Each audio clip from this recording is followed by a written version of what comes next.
আপনাদেরকে রিকোয়েস্ট করব যে অ্যাটলিস্ট দিনে একটু হাঁটা, একটু পরিশ্রম করা, একটু এক্সারসাইজ করা, খাওয়া-দাওয়াটা একটু ব্যালেন্স করে করা। এগুলো যদি আপনারা করেন, কিছু সামান্য লাইফস্টাইল চেঞ্জেস করলেই কিন্তু আমরা অনেক সুস্থ থাকবো, অনেক অনেক সুস্থ। ভালো থাকবো। মানে এই প্রশ্নটা অ্যাকচুয়ালি অনেকে আমাদের কাছে এসে বলেন যে, "আমাদের এই ক্যান্সারটা হয়েছে, তাহলে কি আমার এটার জন্য হলো? বা আমি জলটা বাইরে খেয়েছিলাম, জলটা আমাদের ভালো নয়, তার জন্য জলের জন্য হয়েছে? বা আমি চোট আঘাত পেয়েছিলাম, সেখান থেকে হলো?"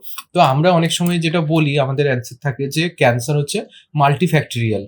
মানে ক্যান্সার অনেক অনেক কারণে হতে কারণে পারে হয়, না? হ্যাঁ। তো উনার ক্ষেত্রে এক্সাক্টলি কোন কারণ হয়েছে সেটা আমরা বলতে পারব না। বাট এটা আমরা বলতে পারি যে, কোন কারণগুলোর জন্য ইউজুয়ালি ক্যান্সার হয়। বাড়ছে এবং ক্যান্সার হচ্ছে, সেগুলো থেকে আমরা যারা এখনো হেলদি আছি, নরমাল আছি, যাদের ক্যান্সার এখনো হয়নি, তারা আমরা চাইলে কিছুটা এভয়েড করতে পারি, তাই না? অ্যাকচুয়ালি, ক্যান্সারের রিস্কটা কমানোর জন্য। অ্যাকচুয়ালি। তো আমাদের সেটাই অ্যাকচুয়ালি এই আলোচনার বিষয়বস্তুটা এই কারণেই আমরা এটা রেখেছি যে রিস্ক ফ্যাক্টর, যে কোন কারণের জন্য ক্যান্সার হতে পারে। হ্যাঁ? তো আপনারা মোটামুটি সবাই জানলেন যে ক্যান্সারের রিস্ক ফ্যাক্টর কি আছে এবং কোন জায়গাগুলোতে আমরা যদি ফোকাস করি এবং সেগুলোকে কনসেনট্রেট করে সেগুলোকে কাটিয়ে তোলার চেষ্টা করি, তাহলে আমরা ক্যান্সার কিছু ক্ষেত্রে অন্তত আটকাতে পারবো।